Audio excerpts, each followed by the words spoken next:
Thank you very much. As John has just said, the title of my presentation is Why Do Swimmers Drown? Discuss. Sometimes it's very easy to understand why a person drowns.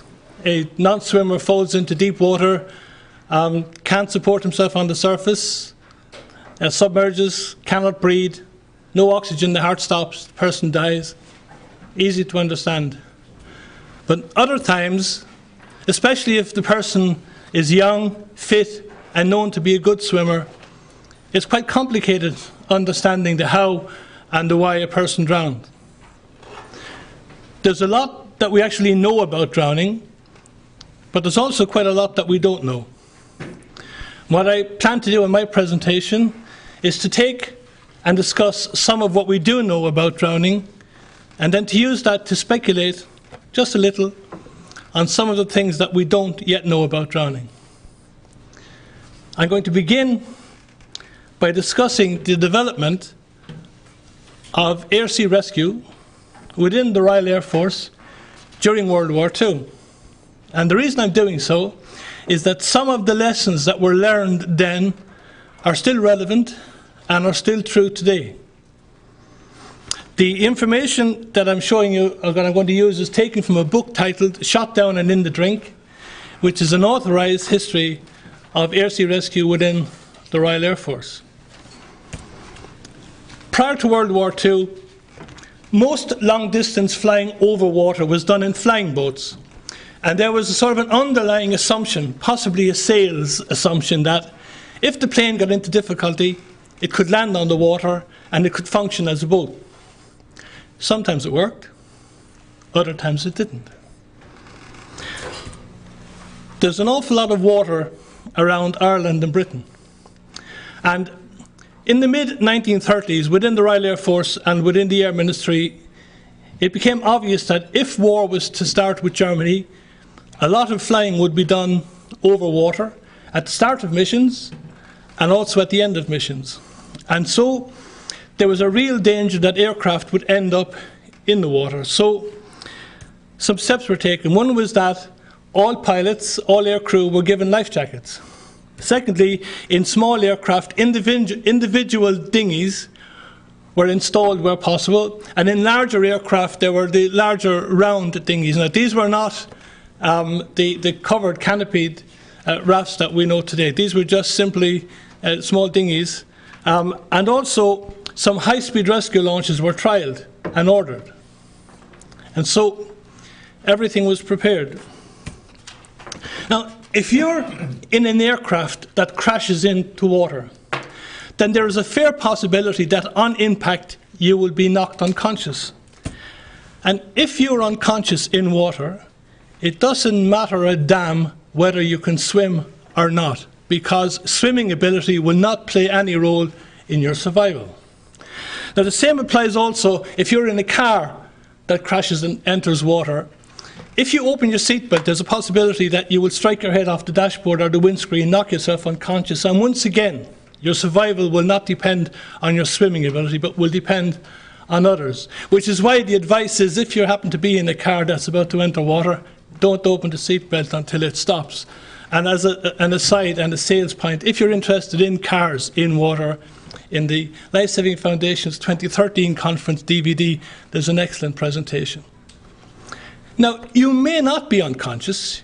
You may be the strongest, the best swimmer in the world. I was going to say Mark Spitz, but that actually shows my age. You could be Michael Phelps. But if, like this woman on the beach, you have a couple of broken bones, then you may physically be unable to swim.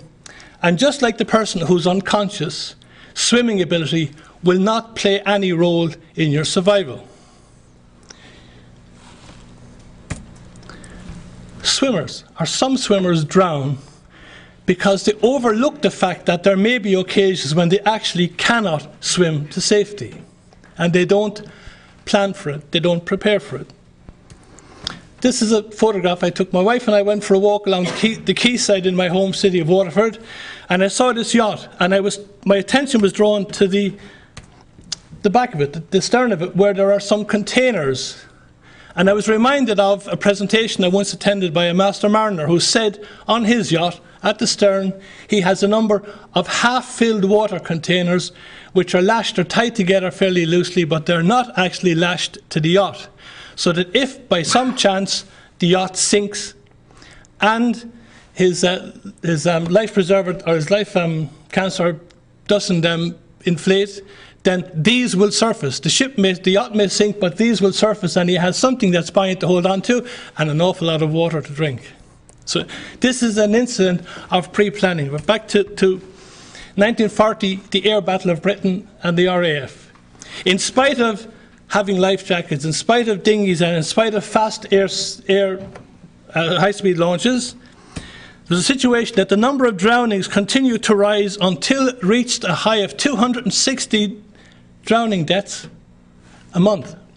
And in desperation, because this number of drownings was higher than the possibility of replacing aircrew, the RAF made one officer in each squadron responsible for air-sea rescue training, and he was ordered that he was to interview every member of aircrew to find out why, in spite of all the things that had been put in place, there were still drownings. And the answer surprised them, and the answer was this: the aircrew did not think that it would happen to them.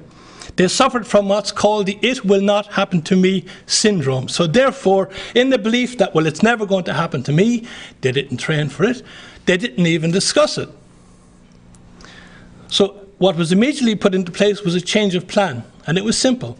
It was aircrew who survived ditching after they were released from hospital, and before they returned to active duty in their squadrons, they were sent around the other squadrons to simply talk to the aircrew, to tell them about what worked, what didn't work, why it worked, and to try and overcome this "it will not happen to me" syndrome.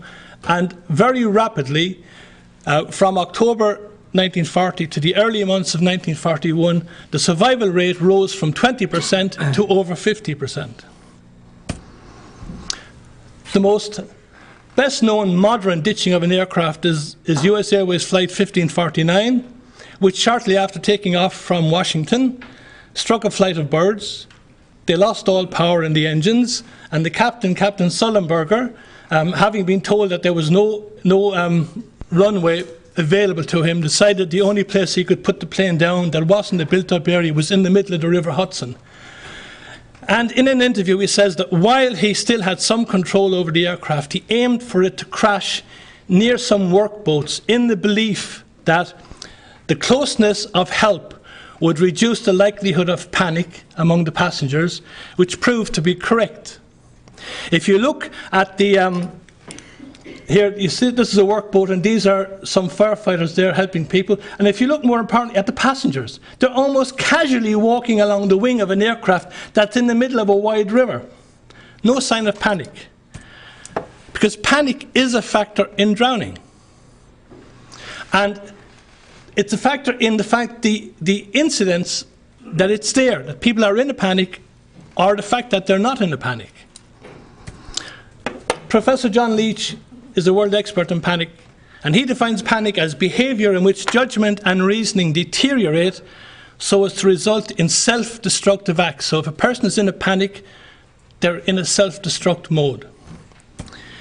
He also says that people in a state of panic lose all judgment, are unable to understand any communication, will lock onto one particular escape route, and will remain oblivious to all other escape routes. This is news, a news film. It looks like fun, though. Some people came from across the state to look at the waves today. Others came to catch a few. You know, this is probably the first real good actual waves of the season, so trying to get it while the water's still warm. But soon the fun turned dangerous as rip currents formed. It's a little bit of the washing machine feel out there. But Around 6, our photojournalist Bilal Kurdi noticed a kayaker struggling. He helps to grab a flotation device on the pier, and a lifeguard steps in. Let's get this going, come on. In the water, the surfers swim over and get the kayaker up on one of the boards. Let's go. Yeah, Yeah, there's an issue. Yes, there is an issue. There is an issue. Give it to him. We got a rescue going on here, Dan. They toss out the life preserver again and swim it out to him. He grabs on and is He fixates on swimming as his way of rescuing himself. Top of the life preserver again. Top of the preserver. Top it. The surfers get him back on a board, and with their help, he's able to walk out. Good job, guys. Good job. Having been pulled in, been rescued by being towed in the ring by, he still lets go of it because he's fixated on, I must swim to safety. In an emergency, 15% of people remain calm, 70% are unsure of how to respond, and 15% will panic. Now, experimentation and practice within the military and within the police has established that with training and experience it's possible to widen the number of people who remain calm to approximately 50%, and that the other 35% will follow the example of the majority, and if the majority are calm, then they will do so. As for the remaining 15%, as was shown with the United Airways flight, if the majority of passengers are calm, then those who are in a panic can be contained. And as with United Airways, there were no fatalities. This is another newsreel.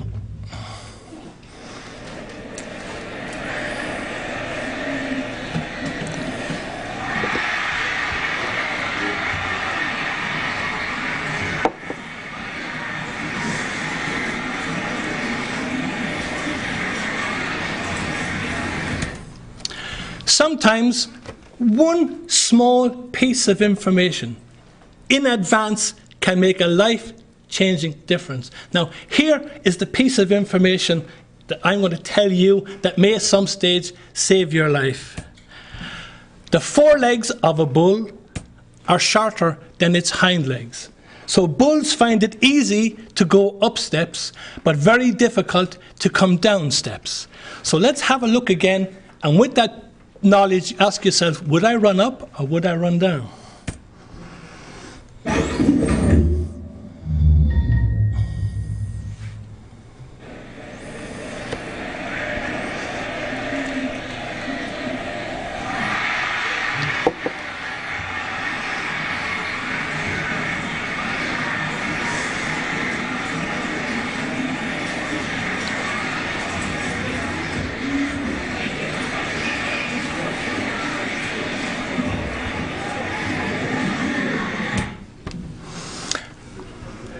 The Can You Swim project has determined that swimmers tend to overestimate their own swimming ability and to underestimate risk and the skill level needed to overcome that risk. Here's an example of an underestimation of risk. This rock fisherman believes that big waves are for surfers only.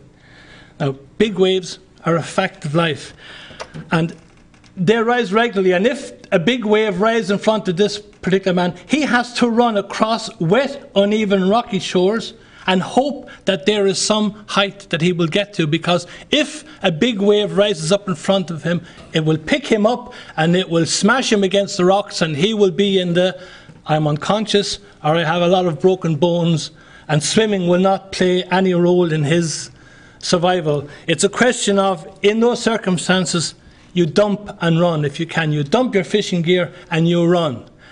The pre-planning is, before you decide where you're going to go fishing, that you ask yourself the question, if a big wave rises up in front of me, where am I going to run to?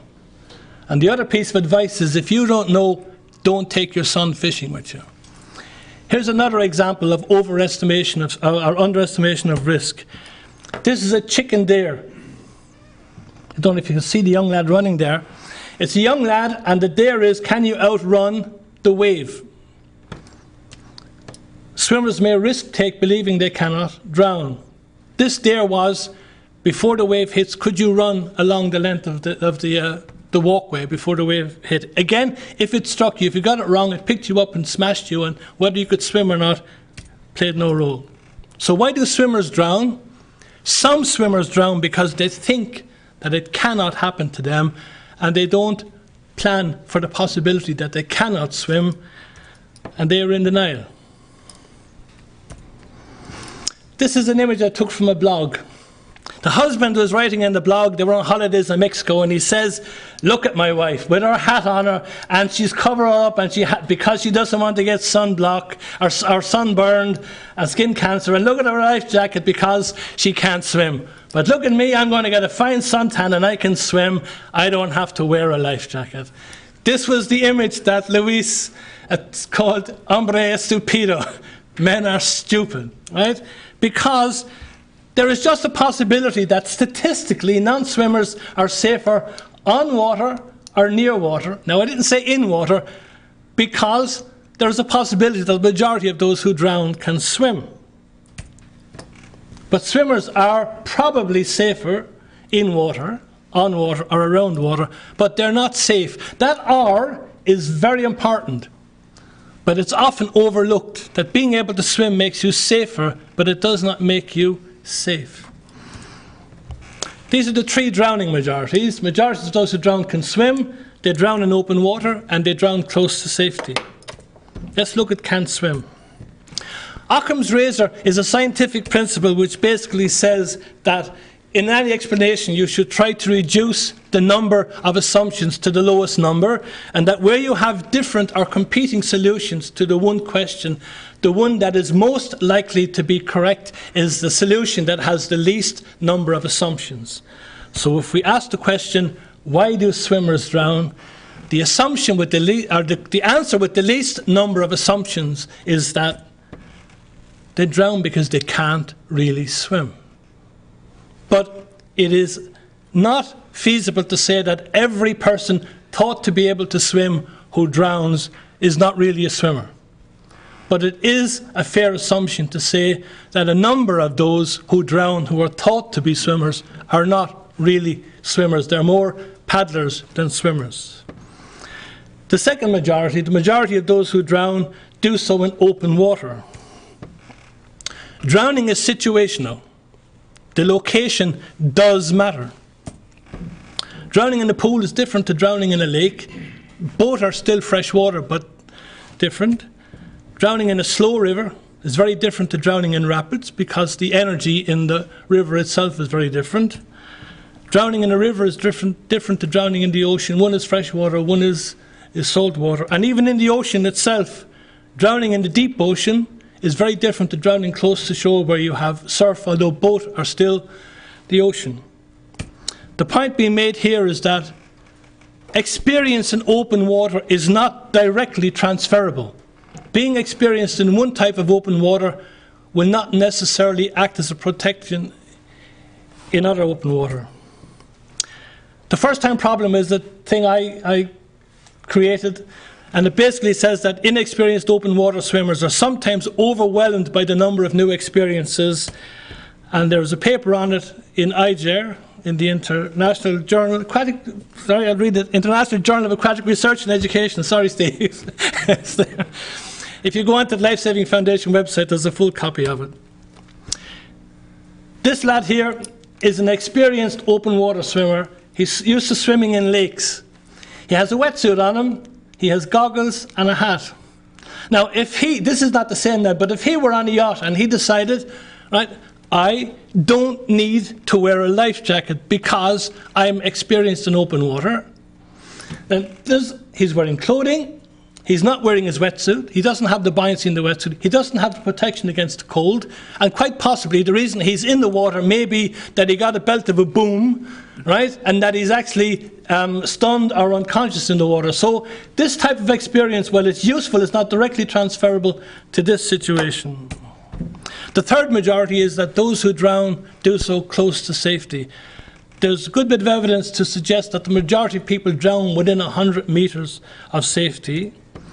And I've termed what I call the exit problem, and the exit problem suggests that sometimes people drown not because they cannot swim the 100 meters to safety, but having swum the 100 meters, they can't get out of the water.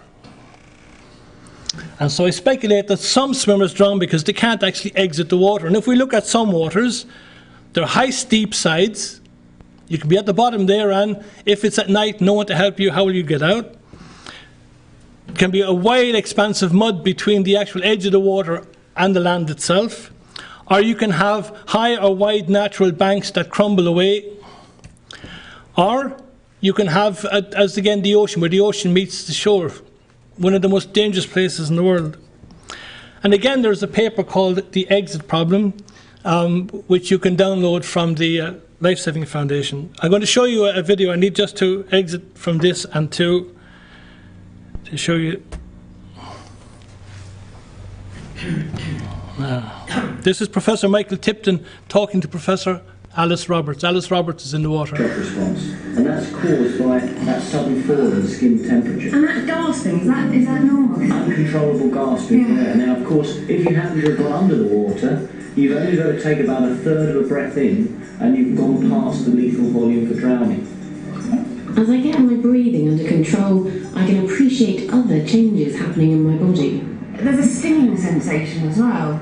Yeah, that's just a response of the cold receptors. You've got lots of cold receptors just below the surface, and you've given them an enormous stimulus, which is sending lots of information into your spinal cord and your brain. Meanwhile, you're also shutting down the blood to the skin as the body tries to conserve heat. And slowly but surely, the cold will anaesthetise all those receptors. So you end up feeling numb and like you don't know where your arms are. And that's what affects things like swimming. So now would be a good time, I think, for you to go for a swim. Moving would be great. Go for it. Go for about 4 lengths. After sitting still for so long, it's a relief to be moving, and the exercise starts to warm me up. But after experiencing the delights of my first river swim, these surroundings feel particularly unnatural and artificial.